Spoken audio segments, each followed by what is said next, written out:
Hello दोस्तों, स्वागत है आपका आपके अपने यूट्यूब चैनल मैथ पाठशाला पर। मैं अमन शर्मा। आज हम लोग एसएससी जीडी के लिए टेस्ट नंबर 5 को पढ़ने वाले हैं। इससे पीछे मैंने आपको 4 सेट कवर करा दिए हैं। यदि आपने वह सेट नहीं देखा है तो इस वीडियो के डिस्क्रिप्शन में मैंने आपको उनका लिंक दिया हुआ है, जाइए आप उस वीडियो को देख लीजिए। तो चलिए हम लोग शुरुआत करते हैं आज की क्वेश्चन नंबर 1 के साथ। देखिए, पहला लिखा हुआ है पोंगल। तो पोंगल के बारे में लगभग सभी स्टूडेंट जानते होंगे। ये एक तमिलनाडु का त्यौहार है। पोंगल क्या है? तमिलनाडु का त्यौहार है। लेकिन आज जो एग्ज़ाम है वो अब कुछ हटके एग्ज़ाम में क्वेश्चन पूछता है, तो हमें भी थोड़ा मॉडिफाइड होना पड़ेगा पेपर के हिसाब से। तो देखिए, ये पोंगल त्यौहार ये जो है ये मकर संक्रांति का त्यौहार है। किसका त्यौहार है भाई? मकर संक्रांति का त्यौहार है और ये जनवरी महीने में मनाया जाता है। ठीक है। एग्जाम में पिछली बार जीडी में पूछा हुआ था पोंगल त्यौहार कितने दिन का होता है, तो 4 दिन का होता है। कितने दिन का होता है? 4। और चारों ही दिनों के नाम अलग अलग होते हैं। पहला होता है भोगी पोंगल, भोगी पोंगल। फिर दूसरा होता है अपने मट्टू पोंगल, मट्टू पोंगल। तीसरा, पहला भोगी पोंगल, मट्टू पोंगल, और तीसरा अपने पास होता है थाई पोंगल, थाई पोंगल। और चौथा अपने पास होता है कन्या पोंगल, कन्या पोंगल। तो पोंगल त्यौहार 4 दिनों का एक त्यौहार है, जिसमें पहला भोगी पोंगल होता है, दूसरा मट्टू पोंगल, थाई पोंगल और कन्या पोंगल। तो अंतिम दिन जो बनाया जाता है वो क्या होता है? तो वो होता है कन्या पोंगल। अंतिम दिन बनाए जाने वाले को कन्या पोंगल कहते हैं। और ध्यान रखना है, इस त्यौहार में सूर्य देवता की पूजा होती है। सूर्य देवता, और मुख्य रूप से जो सूर्य देवता की पूजा होती है वो होती है थाई पोंगल में। इसी को कहते हैं सूर्य पोंगल। इसी को क्या कहते हैं? सूर्य पोंगल। ध्यान रखना है। तो पोंगल त्यौहार कितने दिन का होता है? 4 दिन का होता है। भोगी पोंगल, मट्टू पोंगल, थाई या सूर्य पोंगल या कन्या पोंगल होता है। बोलो, बात समझ गए? ठीक है। अब आगे बढ़ जाते हैं हम लोग। देखिए, ये आपका यहाँ सूर्य देवता की पूजा होती है। 4 दिन का पोंगल त्यौहार होता है, जनवरी महीने में मनाया जाता है। आगे आते हैं भोगाली बिहू। तो भोगाली बिहू ये असम का त्यौहार है। ये कहाँ का त्यौहार है? असम का है। ध्यान रखना है, ये भारत का एकमात्र ऐसा त्यौहार है जो वर्ष में 3 बार मनाया जाता है। वर्ष में 3 बार। ध्यान रखना है, भोगाली बिहू वर्ष में 3 बार होता है। और ये जो त्यौहार है ये बुलबुल की लड़ाई, बुलबुल की लड़ाई भी इसी त्यौहार पर होती है। बुलबुल की लड़ाई किस त्यौहार पे कराई जाती है? तो ये होगा आपका भोगाली बिहू। असम का है, वर्ष में 3 बार मनाया जाता है। फसल कटाई का ये उत्सव होता है। ठीक है। अब देखिए, आगे बढ़ जाते हैं। यहाँ पर ये कुछ आपको इमेज दिखाई गई है और इस प्रकार से ये आप देख रहे हैं, यहाँ बुलबुल की लड़ाई आपके सामने कराई जा रही है। चलिए आगे बढ़ जाते हैं। आते हैं पुरी रथ यात्रा। देखिए, सब जानते हैं पुरी रथ यात्रा उड़ीसा में निकलती है। कहाँ निकलती है? उड़ीसा। आराम से एक एक चीज़ समझना है। भगवान जगन्नाथ की ये यात्रा होती है। भगवान जगन्नाथ, भगवान जगन्नाथ की यात्रा होती है। लेकिन ध्यान रखना है, इस पूरी यात्रा में 3 रथों को निकाला जाता है। ध्यान समझना है बात को। इस पूरी यात्रा में 3 रथों को निकाला जाता है। ठीक है। पूरी यात्रा में कितने रथों को निकाला जाता है भाई? तो 3 रथों को निकाला जाता है। आराम से एक एक चीज़ समझना है आपको। कितने रथ होते हैं? 3। अब ध्यान से सुनो, जो सबसे आगे होता है उसे कहते हैं ताल ध्वज, ताल ध्वज। जो मध्य में होता है उसे कहते हैं पदम ध्वज, पदम ध्वज। और जो सबसे बाद में होता है उसे कहते हैं गरुण ध्वज, गरुण ध्वज। ये क्वेश्चन एग्जाम में आया हुआ है कि बताइए भगवान जगन्नाथ किस रथ पर विराजमान होते हैं? आराम से सुनना है। तो जो सबसे आगे होता है इसमें भगवान बलराम जी रहते हैं। भगवान बलराम जी रहते हैं किस पर? ताल ध्वज पर। जो मध्य में होता है पदम ध्वज, इस पे माता सुभद्रा जी रहती हैं, माता सुभद्रा जी रहती हैं। और जो सबसे पीछे होता है भगवान जगन्नाथ का, यही है, इस पे भगवान जगन्नाथ जी होते हैं। भगवान जगन्नाथ। ध्यान रखना है, वेरी वेरी इंपॉर्टेंट क्वेश्चन है कि पूरी रथ यात्रा में भगवान जगन्नाथ किस रथ पर विराजमान होते हैं? तो ये होते हैं गरुड़ ध्वज पर। किस पे होते हैं प्यारे? गरुड़ ध्वज पर। कितना होता है इसमें? 3, ताल ध्वज, पद्म ध्वज, गरुड़ ध्वज। बात क्लियर हो गई? आगे बढ़ाया जाए। चलिए नेक्स्ट देखिए, यहाँ समझिए, ये देखिए 3 रथ हो गए, ताल, पद्म और ये गरुड़। बलराम जी हो गए, माता सुभद्रा हो गई और इस पर भगवान जगन्नाथ हो गए। ये तीनों ही अपने भगवानों की इमेज दिखाई गई है। अब देखिए थिमिथि त्यौहार पर हम लोग आते हैं। ये तमिलनाडु का त्यौहार है। थिमिथि त्यौहार कहाँ का है? तमिलनाडु का। क्यों मैंने आपको पढ़ाया? ये कुछ यूनिक रखता है अपने आप में। भारत का एकमात्र त्यौहार है ये जिस पर आग पर चलने की प्रथा आज भी चलती है। ध्यान रखना है, किस भारतीय त्यौहार पर आग पर चलने की प्रथा है? तो वो होगा आपका थिमिथि। आग पर चलने की प्रथा, आग पर चलने की प्रथा किस त्यौहार में है भारतीय? तो वो है आपका थिमिथि त्यौहार। Is very very important question, याद रखोगे इसको। चला जाए आगे देखिए, अब ध्यान से समझना है। ये इस प्रकार से एक आग का कुंड बना दिया जाता है और उसमें से आपको गुजारा जाता है। और किस त्यौहार में होता है ऐसा? थिमिथि त्यौहार में होता है। आप देखिए इस प्रकार से आग का ये पूरा एक लंबा सा बनाया जाता है और इसमें से फिर बाद में व्यक्ति को गुजारा जाता है। इसी त्यौहार को कहते हैं थिमिथि त्यौहार। कहाँ का है? तमिलनाडु का है। ठीक है, चलिए आगे आइए। कलारी पट्टू, वेरी वेरी इंपॉर्टेंट आपके एग्जाम के हिसाब से। ये युद्ध कला शैली है, ये एक युद्ध कला शैली है और ये ध्यान रखना, ये युद्ध कला शैली केरल की है। क्यों लेके आया मैं आपके लिए इसको? तो भारत की सबसे पुरानी ये युद्ध कला शैली है। भारत की सबसे पुरानी युद्ध कला शैली कौन सी है? तो ध्यान रखना, कलारी पट्टू है। किस राज्य की है? केरल राज्य की है। ठीक है, और बाकी मैं पहली वीडियो में आपको सभी युद्ध कलाओं के बारे में, सभी मार्शल आर्ट के बारे में लिखा चुका हूं, उनको रिवीजन कर लीजिए। चलिए आगे देखिए, नेक्स्ट आगे बढ़िए। इस प्रकार से देखिए, तलवार लेके इस कलारी पट्टू का आयोजन किया जाता है। आपस में 2 लोग इस प्रकार से इसमें लड़ते हैं। इसी को कहते हैं युद्ध कला शैली। कलारी पट्टू किस राज्य की है? केरल की है। चलिए आगे आइए। बागुरुम्मा, वेरी वेरी इंपॉर्टेंट, ध्यान रखना है। बागुरुम्मा ये असम का है। कहाँ का है बागुरुम्मा? असम का एक लोक नृत्य है। असम का लोक नृत्य कौन सा है? बागुरुम्मा है।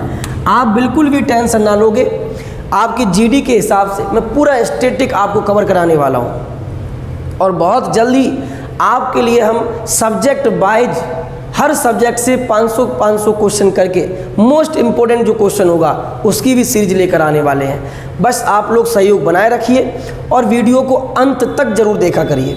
यदि आपको वीडियो पसंद आती है तो लाइक करो और अपने दोस्तों में शेयर भी करिए। ठीक है ना? तो चलिए आगे बढ़ते हैं। अब हम लोग देखिए, तो यहाँ तक बात क्लियर हो गई। आगे देखो नेक्स्ट। इस प्रकार से ये बागुरुम्मा किया जाता है।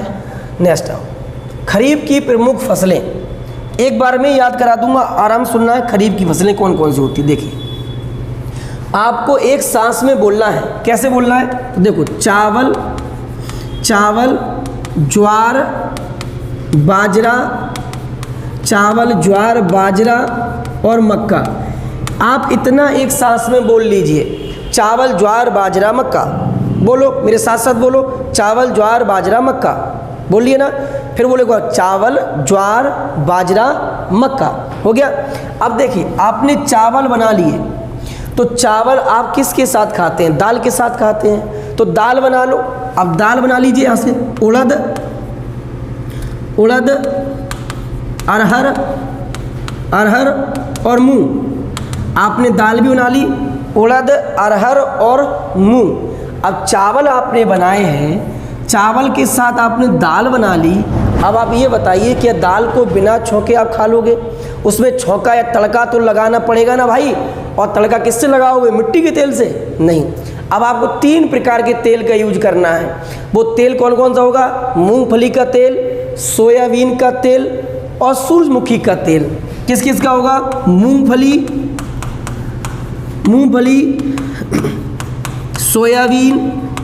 सोयाबीन और सूरजमुखी। और सूरजमुखी का तेल का प्रयोग करना पड़ेगा। फिर देखिए एक बार में, चावल, ज्वार, बाजरा, मक्का। चावल बन गया, अब दाल बनाओ, उड़द, अरहर, मूंग। दाल बन गई, दाल को तड़का लगाओ। किससे लगाना? तेल से। 3 प्रकार का तेल होगा, मूंगफली, सूरजमुखी और आपका सोयाबीन। अब देखिए चावल बन गए, दाल बन गई, छुक भी गई, हमने खा लिया खाना। खाना खा के हम लोग क्या करते हैं, जो लोग, तुमने देखा भी होगा अपने आसपास, जो लोग तम्बाकू खाते हैं, ठीक है, वो बाहर दुकान पर जाके खाना खाने के बाद दांत को खुजाते हुए बोलते हैं कि लाओ भाई तम्बाकू खिलवा दो। ठीक है, तो तम्बाकू नहीं खाना है, गन्ने का जूस आपको पीना है। ठीक है, अब देखो यहाँ आगे आ जाओ।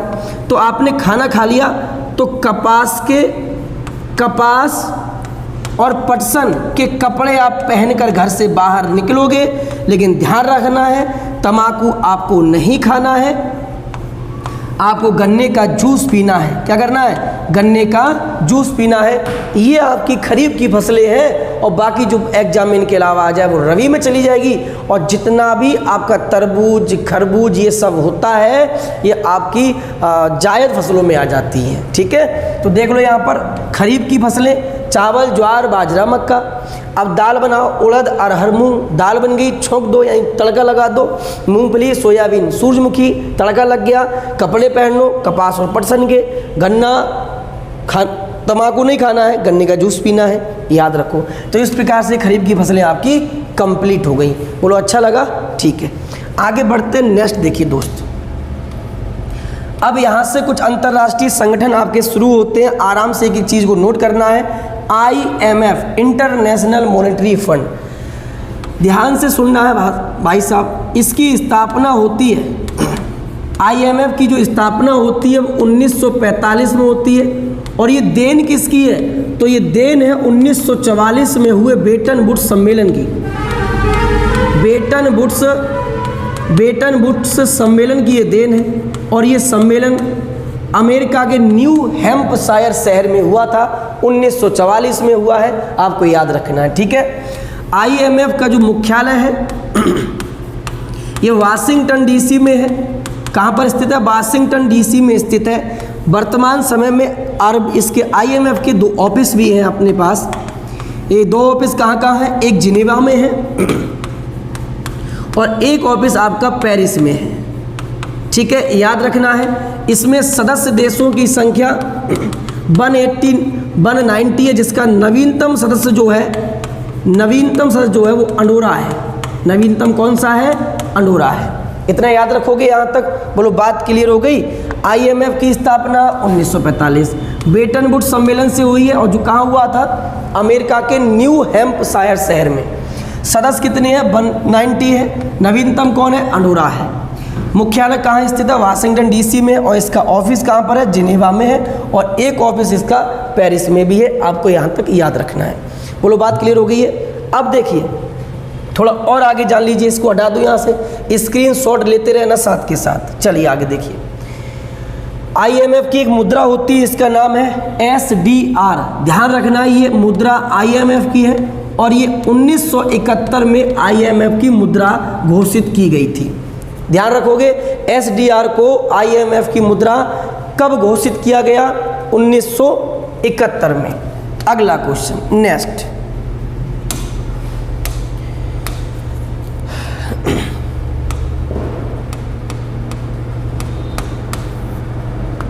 चलिए नेक्स्ट देखिए। विश्व बैंक, सेम कंडीशन है। विश्व बैंक की भी स्थापना होती है कब? ध्यान रखना है, विश्व बैंक की स्थापना 1945 में होती है। विश्व बैंक का मुख्यालय कहाँ स्थित है? तो वाशिंगटन DC में स्थित है। वाशिंगटन DC में स्थित है। विश्व बैंक देन किसकी है? तो ये भी ब्रेटन वुड्स सम्मेलन की देन है। ब्रेटन वुड्स सम्मेलन से इसका उदय हुआ है, विश्व बैंक का। याद रखना है इतनी बात, ठीक है। विश्व बैंक के वर्तमान में सदस्य देश कितने हैं? 189 है। और नवीनतम सदस्य इसका नोरू है। नवीनतम सदस्य इसका कौन है? नोरू है।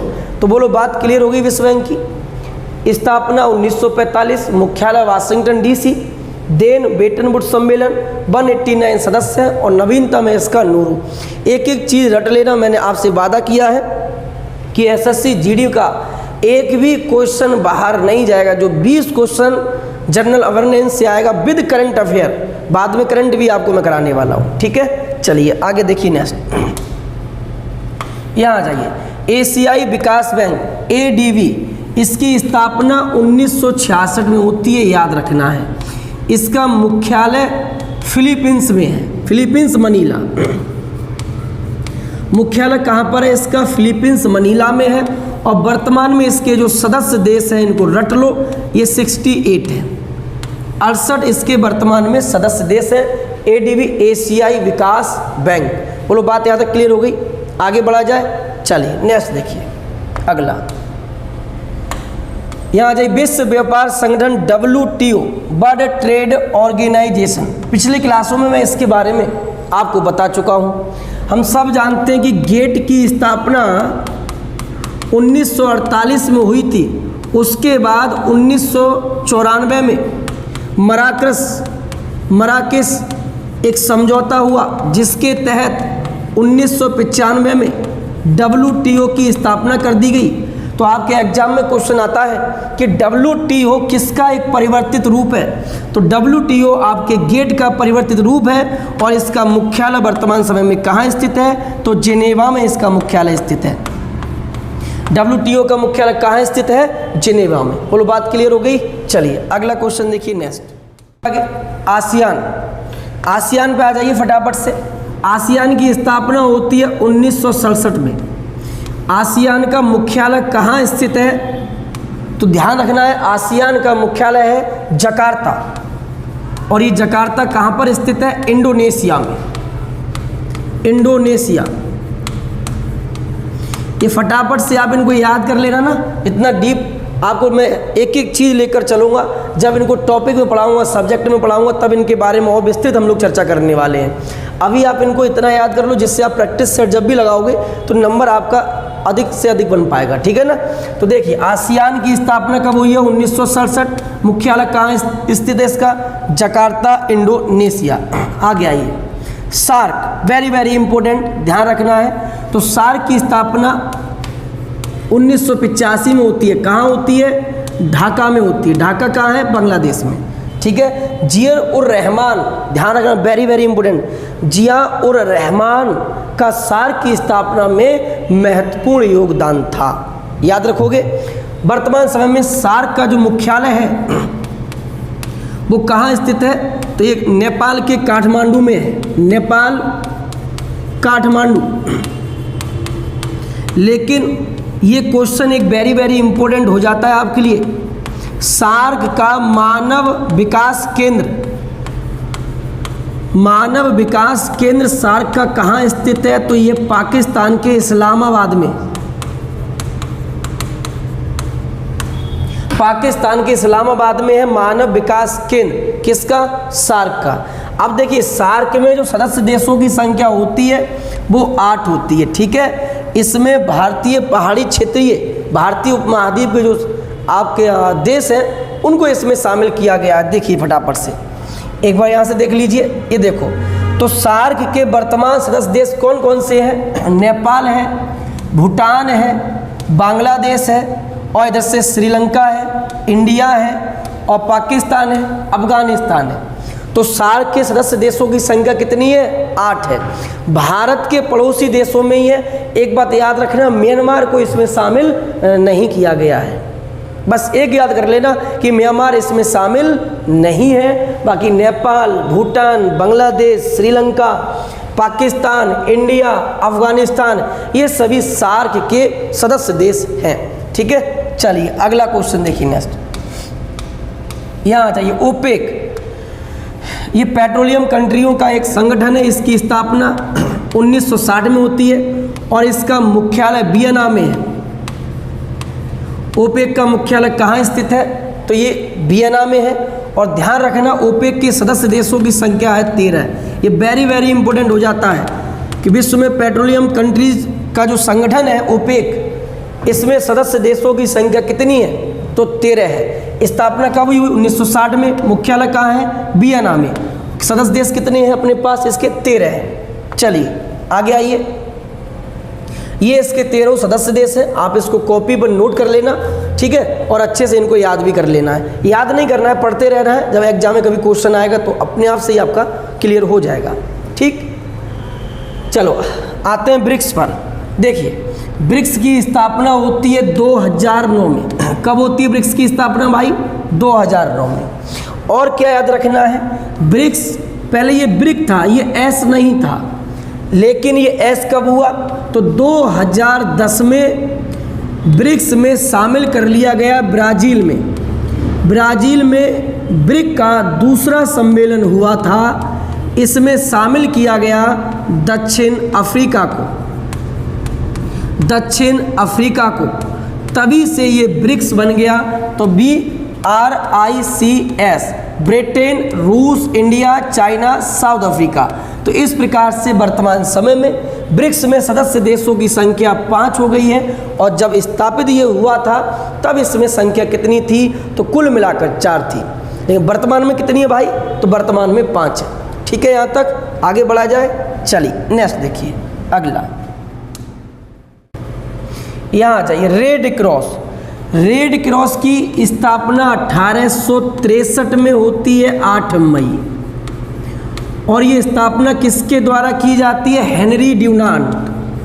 हेनरी ड्यूनांट के द्वारा ये स्थापना करी जाती है रेड क्रॉस की। ठीक है, युद्ध में घायल सैनिकों की रक्षा के लिए ये रेड क्रॉस बनाया गया है। आपको याद रखना है, इसे शांति का नोबेल पुरस्कार 3 बार दिया जा चुका है, जो सर्वाधिक है। कब कब? एक 1917, 1944 और 1963, ये याद रखना है। सर्वाधिक बार शांति का नोबेल पुरस्कार विश्व की संस्था है रेड क्रॉस, इसको दिया जा चुका है। और ध्यान एक चीज़ और रखना है इस रेड क्रॉस के बारे में। विश्व रेड क्रॉस दिवस कब होता है? तो 8 मई को विश्व रेड क्रॉस दिवस मनाया जाता है। बोलो बात यहाँ तक क्लियर हो गई? आगे बढ़ा जाए। चलिए नेक्स्ट देखिए। WHO, वर्ल्ड हेल्थ ऑर्गेनाइजेशन, 1948 में स्थापना है और जिनेवा में इसका मुख्यालय है। याद रखोगे, वर्ल्ड हेल्थ ऑर्गेनाइजेशन 1948 में बना है और मुख्यालय इसका कहाँ है? तो मुख्यालय इसका जिनेवा में है। चलिए आगे देखिए नेक्स्ट, यहाँ आइए। अब एक एक करके सभी की स्थापना आपको याद रखना है। देखो, अंटार्कटिका की स्थापना होती है 1964 में। कब होती है अंटार्कटिका की स्थापना? 1964। G7 की स्थापना होती है 1975। G20 की स्थापना 1999, नाफ्टा की स्थापना 1992 और नाटो की स्थापना 1949। याद रखोगे, अंटार्कटिका 1964, G7 1975, G20 1999 और नाफ्टा 1992, नाटो 1949।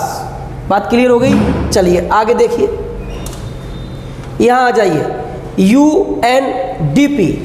UNDP की स्थापना कब होती है? तो ये वेरी इंपॉर्टेंट क्वेश्चन है आपका।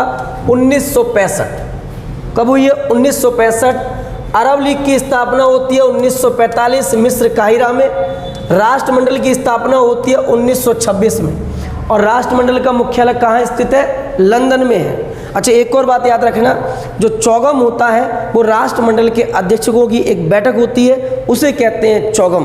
क्या कहते हैं? चौगम कहते हैं। गुट निरपेक्ष आंदोलन नियम इसे कहते हैं, 1961 में ये बना है। हम सब जानते हैं पंडित जवाहरलाल नेहरू और मिस्र के डेनिस टीडो के द्वारा इसकी स्थापना करी गई थी। किस वर्ष की गई है? 1961 में करी गई है। एमनेस्टी इंटरनेशनल की स्थापना कब होती है? तो ये भी 1961 में होती है। क्लियर हो गई? तो इसी के साथ आज का ये सेट आपका पूरा होता है। बताइए कैसी लगी ये जानकारी आपके लिए। मेरा एक टारगेट है कि आपको कम समय में आपके पास अधिक चीज़ों को डिलीवर कर दिया जाए, जिससे आप पेपर में अपना अच्छा परफॉर्मेंस कर पाएँ। तो चलिए अब मिलते हैं आपसे नेक्स्ट क्लास में। तब तक के लिए थैंक यू, धन्यवाद।